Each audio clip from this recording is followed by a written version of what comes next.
paz, queridos. Tem sido uma honra muito grande para a minha vida estar com os irmãos, conhecer essa... Na verdade, eu passei só, deve ter uns 25 anos.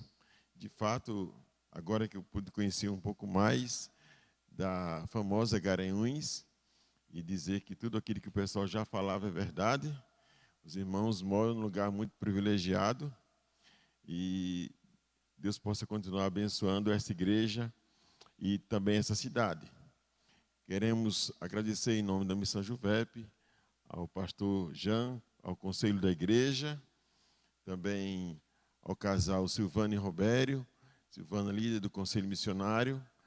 Quero agradecer pela hospedagem, essa família tão querida, que é tão inspirador, irmãos, conversar com eles e debater.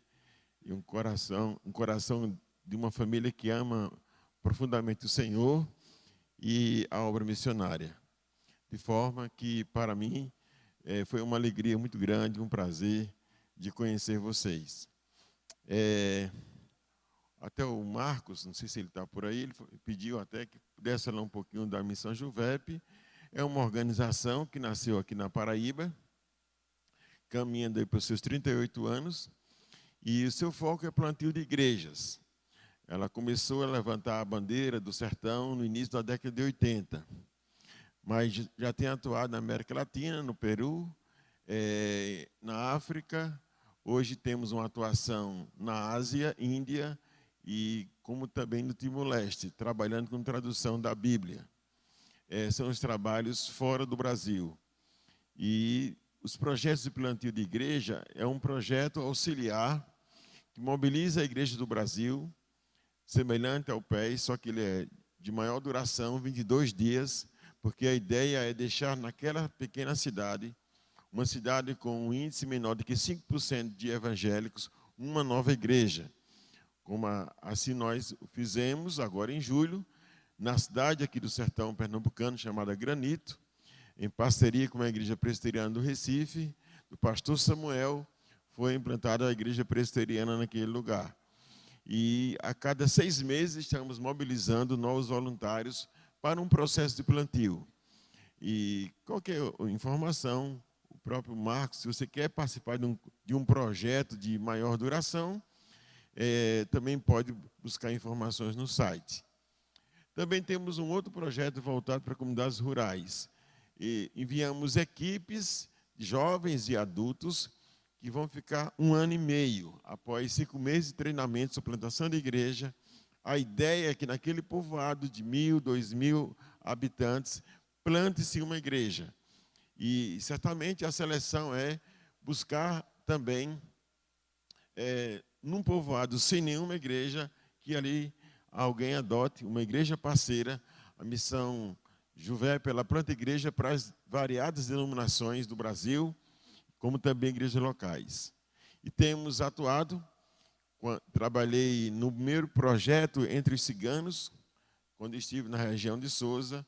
Após 2 anos, iniciamos a primeira igreja cigana, pelo menos na Paraíba. Eu não sei se em algum lugar do Nordeste já havia uma igreja, e batizamos ali 7 irmãos.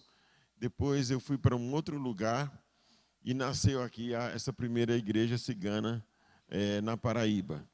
A cidade de Souza é a cidade que contempla a maior quantidade de ciganos. Eles são praticamente agora sedentários, em torno de quase 1.000 ciganos da etnia Calon, entre 2 comunidades que moram à margem da cidade de Souza. E um lugar de extrema dificuldade, pela cultura, costumes, crenças. Mas o pior de tudo, irmãos, que eles já estavam ali aproximadamente em Souza 30 a 40 anos. Um ex-governador havia doado um pedaço de terra para que eles pudessem se fixar. E somente em 2009, eu não estava em Souza, mas percebemos esse desafio. E eu lembro que em Souza nós montamos um seminário sertanejo para treinamento de obreiros sertanejos daquela região do Alto Sertão da Paraíba. E o que me levou, né, a conhecer mais de perto, porque eu não morava em Sousa, eu morava próximo, foi quando eu falei, ensinando sobre a teologia bíblica de missões do Antigo Testamento, quando o desejo de Deus era esse evangelho fosse pregado a todas as nações, povos, e eu estava discorrendo nos profetas, e eu lembrei, assim, de forma instantânea, que havia um povo que não é da raça brasileira, vamos dizer assim, na verdade eles são de origem indiana, vieram para a Europa e depois migraram para o Brasil. Até mesmo o povo cigano dessa cidade precisa ser alcançado. E eu nunca esqueci a reação de um aluno. Ele ficou tão furioso, irmãos, ele quase fica de pé, ele dá um tapa assim na carteira e diz: se depender de mim, todos os ciganos vão para o inferno. Aquilo me assustou. Porque, em primeiro lugar, eu estava trabalhando com obreiros. E não sabia que havia uma barreira imensa. E aquelas pessoas faziam parte de pelo menos 3 ou 4 igrejas da cidade de Sousa. O que me levou a fazer um trabalho de antropologia missionária, uma pesquisa antropológica com aqueles alunos para conhecer aquela realidade. E foi, irmãos, foi assustador o que nós vimos ali. Mas também, mais belo e transformador é o poder do Evangelho. Como muda estruturas, irmãos, como muda vidas comunitárias. Portanto, irmãos, esse Evangelho é o diamante mais precioso de toda a terra. Desejo que mais uma consciência missionária possa nos alicerçar nas Escrituras, nos encaminhar em submissão a essa palavra, para que, através dessa igreja, povos e nações que ainda aguardam, anseiam chegar ao primeiro missionário, possam ouvir desse Evangelho na nossa geração. Quero compartilhar com os irmãos um texto sagrado que está em Lucas capítulo 14.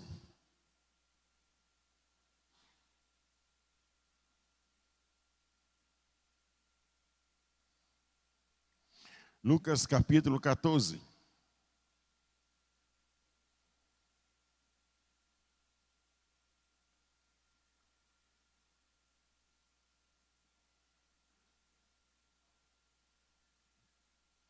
A partir do verso número 7. Diz assim o texto sagrado: reparando como os convidados escolhiam os primeiros lugares, propôs uma parábola.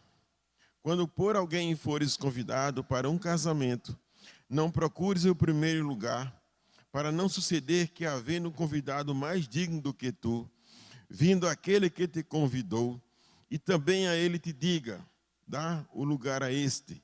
Então irás envergonhado ocupar o último lugar. Pelo contrário, quando fores convidado para tomar quando fores convidado, vai tomar o último lugar, para que quando vier o que te convidou, te diga: amigo, senta-te mais para cima.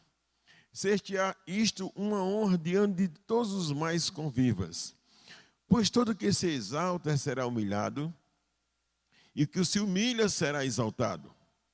Disse também o que eu havia convidado: quando deres um jantar ou uma ceia, não convides os teus amigos, nem teus irmãos, nem teus parentes, nem vizinhos ricos, para não suceder que eles, por sua vez, te convidem e sejas recompensado. Antes, ao dares um banquete, convida os pobres, os aleijados, os coxos e os cegos. E serás bem-aventurado pelo fato de não terem eles com que recompensar-te. A tua recompensa, porém, tu a receberás na ressurreição dos justos. Ora, ouvindo tais palavras, um dos que estavam com ele à mesa disse-lhe: bem-aventurado aquele que comer pão no reino de Deus. Ele, porém, respondeu: certo homem deu uma grande ceia e convidou a muitos. À hora da ceia, enviou o seu servo para avisar os convidados: vinde, porque tudo já está preparado. Não obstante, todos a uma começaram a escusar-se. Disse o primeiro: comprei um campo e preciso vê-lo. Rogo-te que me tenhas por escusado. Outro disse: comprei 5 juntas de bois e vou experimentá-las. Rogo que me tenhas por escusado. E outro disse: casei-me e por isso não posso ir. Voltando o servo, tudo contou ao seu senhor. Então, irado, o dono da casa disse ao seu servo: saí depressa para as ruas e becos da cidade e traze para aqui os pobres, os aleijados, os cegos e os coxos. Depois lhe disse o servo: Senhor, feito está como mandaste, e ainda há lugar. Respondeu-lhe o Senhor: saí pelos caminhos e atalhos, e obriga a todos a entrar, para que fique cheia a minha casa. Porque vos declaro que nenhum daqueles homens que foram convidados provará a minha ceia. Amados, o contexto de ambas as parábolas que Jesus cita, ele se complementa entre a primeira e a segunda. A segunda ela vem explicar a primeira. É um contexto de festa, é um contexto de ceia. E ele entra numa casa para comer pão, certamente ele é convidado ali. E Jesus vai falar sobre algo muito importante. A Bíblia, irmãos, tem alguns textos que revelam a verdade de Deus para a salvação. E nós precisamos, não apenas nós, mas o mundo inteiro precisa conhecer essa palavra. A Bíblia também tem muitos textos que nos proporcionam a sabedoria na família, a sabedoria no trabalho, no trato, a sabedoria na igreja, como sermos pessoas relevantes na sociedade. Também a Bíblia contém textos estratégicos.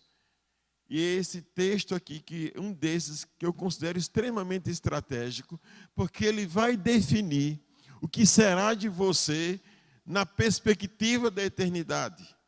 Entenda bem, Jesus vai trazer ao nosso conhecimento o que é que nós desejamos receber quando estivermos com Ele. E atentem bem para essa parábola. Primeiro ele fala de contexto de casamento. Mateus 22 fala das bodas do Cordeiro e que todos são convidados a participar das bodas do Cordeiro. O próprio Jesus nos ensinou que ele iria preparar, e quando tudo estivesse preparado, ele voltaria. A nossa casa não é mais a casa terrena. A morte não mais existe para nós. Para o cristão morrer, irmãos, é passaporte para o paraíso dos santos, aguardando a volta de Jesus e a ressurreição, e para sempre estaremos com o Senhor. Apocalipse capítulo 19 vai falar desse grande evento. Todos aqueles, felizes são aqueles que estarão nas bodas do Cordeiro. É desse evento que Jesus está tratando aqui, não apenas nesse texto, mas também em outros textos. E precisamos nos atentar. E ele está dizendo o seguinte: qual é a sua perspectiva para esse grande dia? E a orientação é: procure agradar ao Senhor, de forma que quando você chegar nesse dia, você seja reconhecido por todo o seu esforço para a glória de Jesus. Não estamos tratando de salvação. A nossa salvação é pelos méritos de Cristo, irmãos. Nós estamos tratando de recompensa, de galardão, aquilo que o Senhor tem preparado para aqueles que o amam. O galardão será diferenciado. As Escrituras tratam esse assunto de forma muito clara. Não há nenhuma confusão nesse sentido, sobre a perspectiva da recompensa. E o apóstolo Paulo, em Corinto, vai tratar muito bem desse assunto. Portanto, a orientação do Senhor é, para esse dia, até que esse dia chegue, procure na intenção de estar no último lugar. Que expressão é essa do último lugar? A serviço do reino, muitas vezes queremos fazer em situações para termos reconhecimento. E reconhecimento local. Reconhecimento pastoral. Os irmãos já ouviram aquela história de uma irmã que na festa da igreja chegou para o pastor e disse assim: pastor, no aniversário da igreja eu vou proporcionar o bolo, que onde tem festa de crente tem que ter bolo, né, irmãos? É uma coisa que está na cultura. O bolo é por minha conta. E houve, irmãos, todo o planejamento, aconteceu o aniversário e no final veio o bolo. Mas antes de o pessoal comer o bolo, o pastor agradeceu os departamentos que trabalharam, pessoas que convidaram, tudo foi uma maravilha. E depois, vamos lá para a sala da recepção da igreja e vamos comer do bolo. E todo mundo achou o bolo muito bom. Quando na saída, aquela irmã que havia feito o bolo, chegou o pastor, cumprimentou. Pastor, o senhor esqueceu de um detalhe. O que foi, minha irmã? O senhor esqueceu de avisar para a igreja que fui eu que fiz o bolo.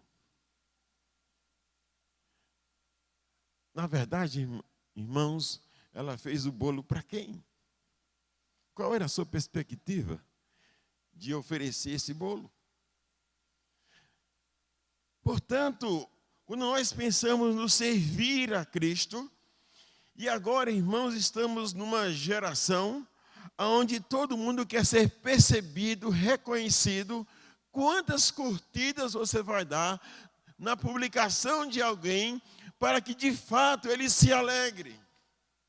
Quanto a maior quantidade de curtidas, mais feliz você vai ficar.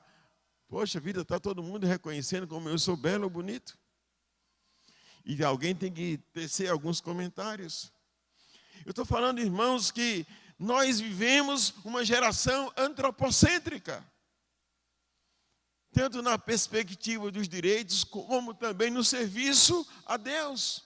Fazemos muitas vezes visando o reconhecimento pessoal.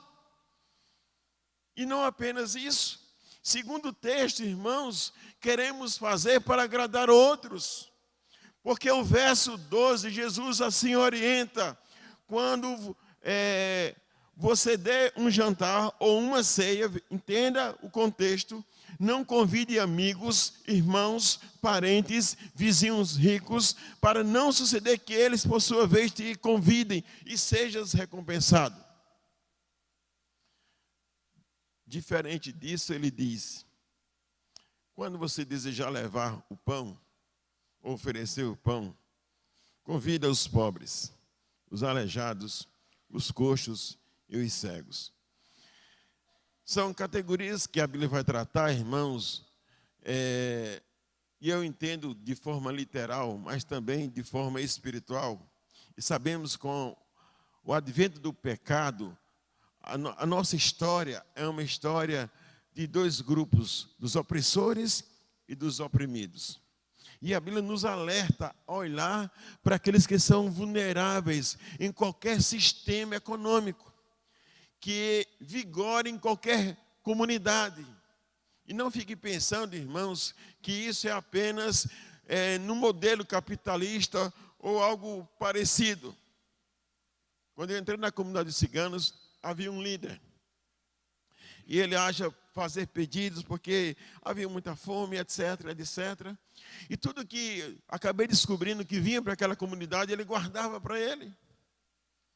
Ou seja, dentro daquele mesmo ambiente, a liderança tirava proveito. Essa é uma realidade, irmãos, do coração humano. É em todo lugar. Quem tem acesso ao poder e pode estar oprimindo alguém, vai utilizar dessa prerrogativa. É inerente ao coração dos homens a soberba. Portanto, a Bíblia vai nos alertar para tais pessoas, especialmente as crianças, os mais vulneráveis em qualquer sistema econômico, irmãos. Precisamos olhar para esse grupo, aleijados, coxos e cegos. Eu entendo aqui, irmãos, que os aleijados ou paralíticos, dependendo aí os coxos ou paralíticos, dependendo da versão, não apenas está tratando de pessoas paraplégicas, vamos dizer assim, mas pessoas que estão sem nenhuma ação. Por exemplo, semana passada saiu uma pesquisa que o Brasil é o país campeão de ansiedade no mundo.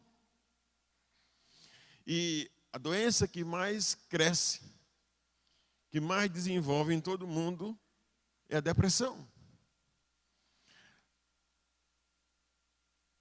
O que é que a depressão faz com que a pessoa ela fica imóvel? Ela está paralisada. A vida não tem mais sentido. Perdeu-se a esperança. Claro, irmãos, não me refiro aqui a aspectos dessa enfermidade de origem patológica ou traumática, mas decorrente de uma sociedade consumista. Porque a sociedade, irmãos, não apenas no Brasil, mas no mundo inteiro, não vai encontrar prazer no prazer.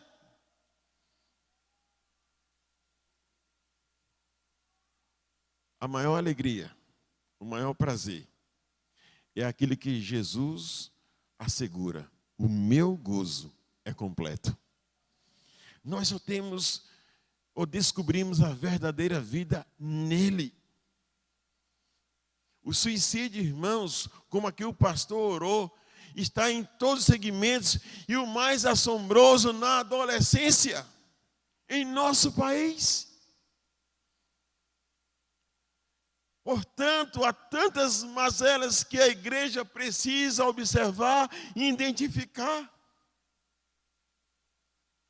Por que também não ir para os pobres do sertão, os quilombolas? Por que não ir para os povos indígenas do nosso Nordeste? Porque certamente, irmãos, nenhum canal de televisão vai te acompanhar. Nenhuma rádio vai te entrevistar. Nenhum jornal vai publicar. Que mora nas aldeias, nos povoados, nos pés de serra. A não ser que aconteça alguma calamidade. Você não será visto. Você não será percebido. Mas essa é a direção do Senhor que Ele nos está dando. E o verso 14 diz: e serás bem-aventurado pelo fato de não terem eles com que recompensar-te, a tua recompensa, porém, tu a receberás na ressurreição dos justos. De fato, a igreja precisa refletir qual é a verdadeira recompensa. Quando eu falo verdadeira recompensa, é aquela recompensa que tem valor para a eternidade. De quem queremos receber a recompensa? E o Senhor nos assegura: aqueles que vão ocupar o último lugar naquele dia serão convidados a estarem no primeiro lugar, pois todo aquele que se exalta será humilhado, e o que se humilha será exaltado. Quando Jesus faz essa primeira exposição, o verso 15 diz que um daqueles que estavam ouvindo compreendeu todo o ensino de Jesus, e ele bem aplicou quando ele disse: bem-aventurado aquele que comer pão no reino de Deus. Ele não apenas compreendeu, mas já fez imediata aplicação. É dessa realidade que Jesus está tratando. É para lá que a igreja está caminhando. Para responder, Jesus vai lembrar outra vez da grande ceia, das bodas. E agora ele diz assim: está tudo preparado. Comuniquem, avisem aos convidados. porque tudo está preparado.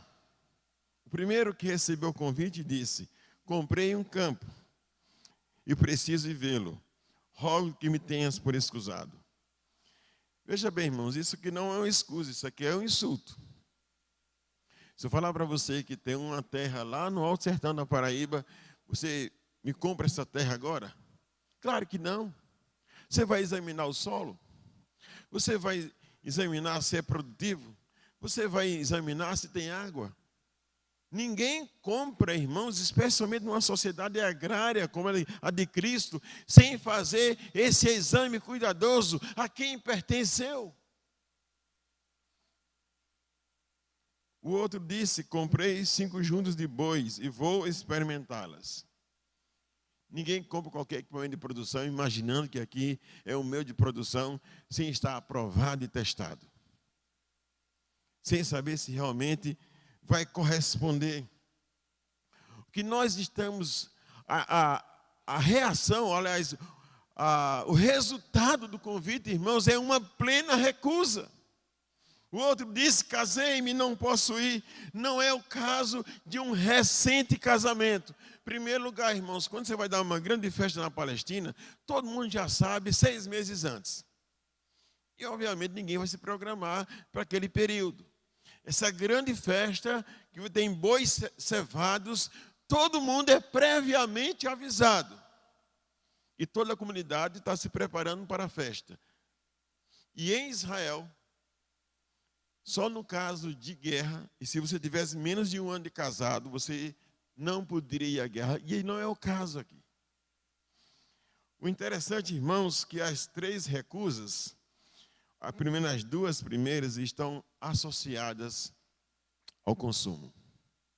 São pessoas preocupadas consigo mesmas e que substituem o prazer, a alegria de participar das bodas do Cordeiro por opções pessoais.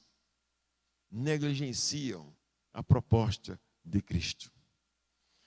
É impressionante como esse texto nos fala a sociedade mais consumista de todas as gerações. Não apenas no Brasil, mas no mundo inteiro.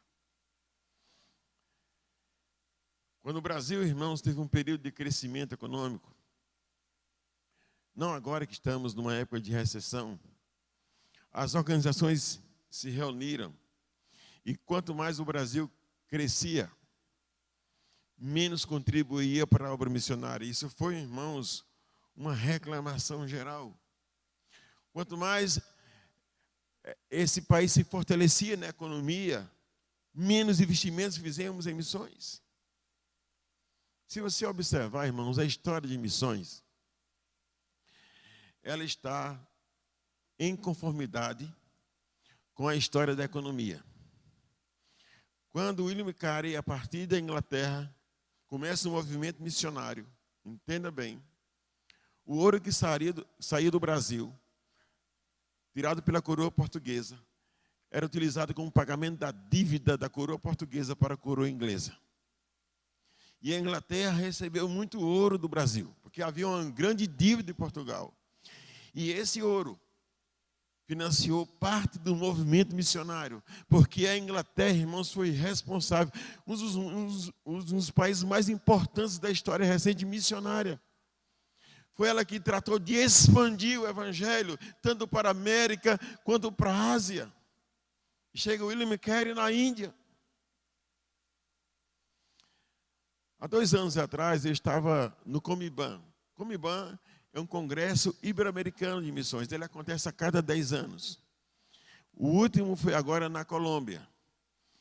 E havia vários seminários. E havia um grupo de irmãos da Coreia do Sul que vieram para esse congresso trazer o desafio para a evangelização da Coreia do Norte. Eles estão se preparando que de alguma forma Deus vai agir e eles vão entrar na Coreia do Norte com o evangelho.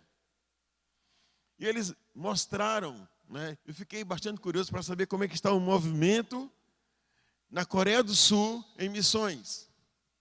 Irmãos, a população da igreja da Coreia do Sul é em torno de 7 milhões. crescimento da igreja evangélica na Coreia é recente. O Brasil, segundo o IBGE, tem em torno de 22%. Segundo o IBGE, 40 milhões. A Coreia vai ter 25% disso no máximo. Todos os missionários de todas as juntas brasileiras reunidas em missões transculturais para enviar pessoas no mundo perdido que nunca ouviu, a quantidade que a MTB levantou chega a 15 mil. A Coreia do Sul, só a Coreia do Sul, tem 28 mil missionários, fora da Coreia do Sul. Depois queremos uma explicação por que as coisas da Coreia do Sul, um país pós-guerra, completamente destruído, se ergue das cinzas em poucos anos. E logo você vai perceber que o crescimento da igreja e o investimento missionário é proporcional ao crescimento econômico daquele país. Eles estão caminhando para ter o dobro, irmãos, de missionários. Hoje, os produtos da Coreia do Sul, irmãos, estão batendo com os produtos japoneses, a nível de mercado mundial. É uma igreja vibrante. Tem muitos investimentos, irmãos, da Coreia do Sul no Brasil.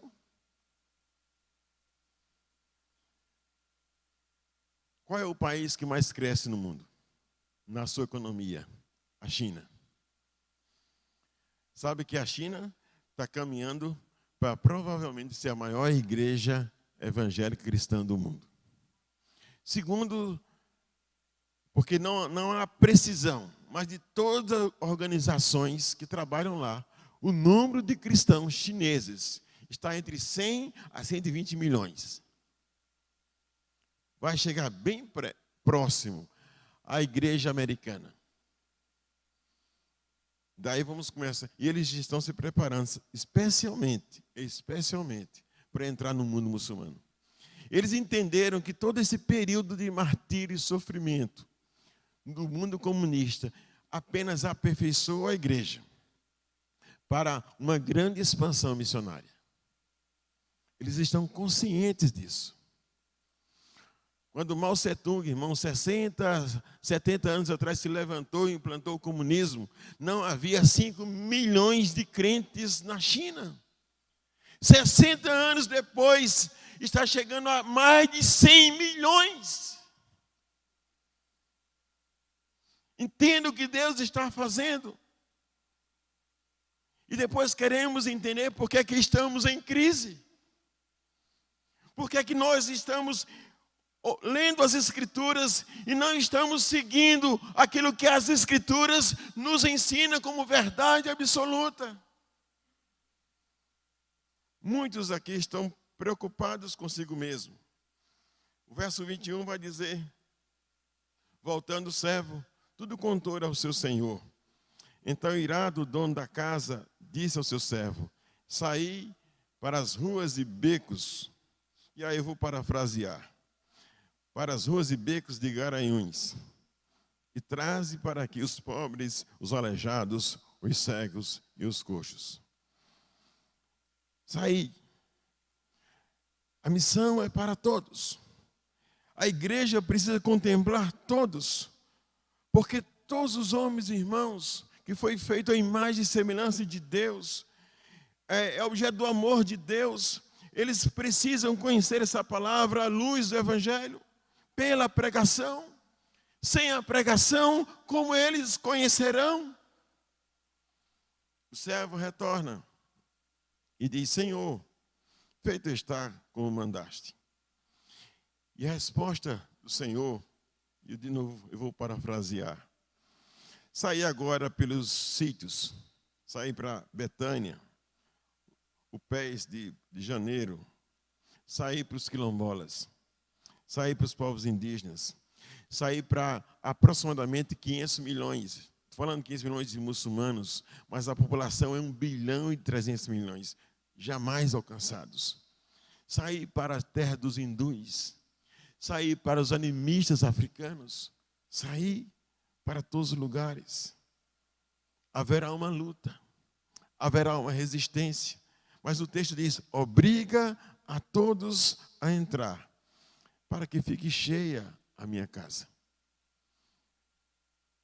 Há um claro direcionamento do Senhor para a sua igreja. E que esse evangelho seja pregado até os confins da terra. Amados irmãos, a pergunta volta: de quem nós queremos receber a recompensa? De quem você quer receber a recompensa? Se buscarmos desenvolver o trabalho para aqueles que podem nos recompensar, o texto vai dizer: você já recebeu sua recompensa. Mas se buscarmos atender o que a palavra nos exorta, você pode ter certeza, não haverá estímulo para isso. Quem vai seguindo a direção do Senhor vai contra a lógica da sociedade. Mas por que você vai abrir mão? Nós recebemos em parceria com a missão da Alemanha, a maior missão da Alemanha, fizemos um convênio e trouxemos para cá alguns professores, especialmente para a escola de missões transculturais. Na verdade, entre eles tem um brasileiro, filho de uma mãe, né, que nasceu da Alemanha, mas o pai nasceu no Brasil, mas também o seu avô, do pastor Thomas Litz, era alemão. Pastor Thomas Litz, os seus pais trabalharam aqui para implantar igreja lá no Centro-Oeste por quase 30 anos entre os povos indígenas. Ele cresceu na aldeia, foi para a cidade, estudou. Rapaz muito inteligente, hoje casado. Não podia ter filhos, impossibilidade alguma. Deus abençoou, hoje tem 3 filhos. Ele fez direito. E em São Paulo, ele era procurador federal. Quem se lembra de Paulo Salim Maluf, aqueles escândalos, ele era quem estava levantando toda a investigação. Ele era muito competente. O maior escritório de advocacia de São Paulo contratou e disse: rapaz, deixe esse seu emprego, ele ganhava muito bem, que nós vamos mais do que duplicar. E ele veio. E no escritório de advocacia, irmãos, como de fato ele tem um talento muito grande, havia desse escritório uma parceria com a Universidade da Alemanha de enviar jovens advogados para fazer mestrado. E ele foi, como ele falava alemão, tinha toda a facilidade, foi fazer mestrado na Alemanha. E quando estava terminando seu mestrado, Deus falou claramente no seu coração: deixe tudo e vá para missões. A princípio ele não entendeu, deixe tudo e vá para missões. Ele entra na mesma organização missionária que seus pais. Ninguém no escritório de advocacia vai entender como é que Thomas vai abrir mão dessa carreira para ser missionário. A sua missão envia aqui para o Belém do Pará trabalhar com a palavra da vida, com meninos e meninas na prostituição. Agora ele está na Paraíba. Queridos irmãos, quando ele deu esse testemunho, porque pouca gente sabia, ele disse uma coisa muito interessante. Essa decisão é a decisão mais feliz da minha vida. Eu sou completo em Jesus. O que eu sinto no meu coração de servir a Cristo não tem nenhuma comparação. Amados, a proposta do Senhor não é apenas nos mostrar um serviço a ser realizado. A proposta do Senhor é nos encher de alegria. É favorecer com o seu gozo. É nos dar plena paz e convicção. É sermos completos nele. E essa é a proposta de Jesus. Por que tememos?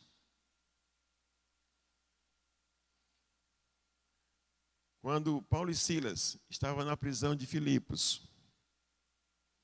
se você entender um pouquinho daquela história, Deus vai falar para Paulo e Silas. Eles tentam pregar o evangelho, continuando a expansão na Ásia, e por 2 vezes em Atos 16, a Bíblia vai mostrar que Deus impede, o Espírito de Jesus impediu que Paulo e Silas continuassem pregando na Ásia. Ele vai para Troade. Em Troade ele tem uma visão de um varão macedônico. Ali ele entende que tem que ir para a Macedônia. Pela primeira vez o evangelho vai sair da Ásia e vai entrar na Europa. Por direção de Deus. Eles têm plena convicção que é vontade de Deus. Naquele lugar, você sabe muito bem que uma jovem é liberta de um demônio de adivinhação. E por conta disso, os empresários da cidade que perderam lucro, que tinham um contrato registrado em cartório com Lúcifer, deixou de ganhar dinheiro. Pela primeira vez, irmãos, eles reagiram e levantaram a população contra Paulo e Silas. E eles são açoitados. Paulo é cidadão romano, mas ele abre mão da cidadania. E vai absorver a pena. E você pergunta assim, mas não era a direção de Deus? Parece que as coisas estavam andando errado. Logo em seguida, na prisão, depois de açoitados, com seus pés nos troncos à meia-noite, havia uma dupla, enquanto um cantava, o outro orava.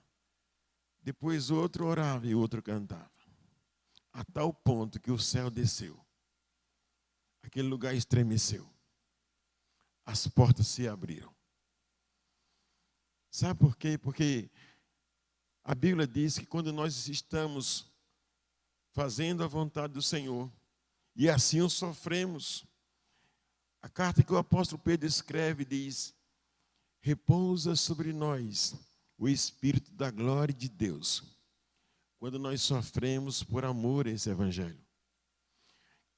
O Espírito Santo visitou, de forma que não havia murmuração, de forma que não havia nenhum ato de questionamento. Pelo contrário, eles cantavam e oravam. O poder de Deus foi manifesto ali, de forma que os seus corações estavam cheios de júbilo. E que a única reação era cantar e orar. Mesmo que o sangue esteja correndo, mesmo numa masmorra romana, um cárcere interior, que é gelado à meia-noite, eles cantam e oram. Mas isso não é uma ação de homem, isso é a ação da graça de Deus. E muito mais, as portas se abrem, e nenhum dos criminosos que estavam naquele mesmo lugar vai embora. Por quê? É preferível ter, ou participar, ou conhecer, do que Paulo e Silas têm, do que a pseudo-liberdade. O poder do evangelho não foi o terremoto. O poder do evangelho não foi abrir as cadeias. O poder do evangelho, que os bandidos que estavam ali, no sistema romano, condenados, preferem permanecer nas celas e participar do poder do evangelho, da graça de Deus sobre Paulo e Silas. Irmãos, a missão, ela não se explica pela nossa lógica ou pela nossa razão. Aquilo que Cristo prometeu, Ele vai realizar. A alegria dos céus, você não vai adquirir em lugar algum nessa terra. E é isso que Cristo está prometendo para a sua igreja. Não devemos temer. Não devemos temer. Vamos. Vamos pelos caminhos e atalhos. Vamos pelas ruas e garanhões. vamos aos confins da terra, para que a casa do Senhor, nas bodas do Cordeiro, esteja completa. Oremos. Te bendizemos, Senhor, porque o Senhor nos convoca para essa santa missão. E oramos que pelo Teu Espírito o Senhor possa levantar homens e mulheres dessa igreja, impulsionados pelo Senhor, amarem o Senhor acima de todas as coisas e irem a todos os lugares que o Senhor enviar para o louvor e glória do Teu nome. E assim seremos felizes para todo sempre. Em nome de Jesus. Amém.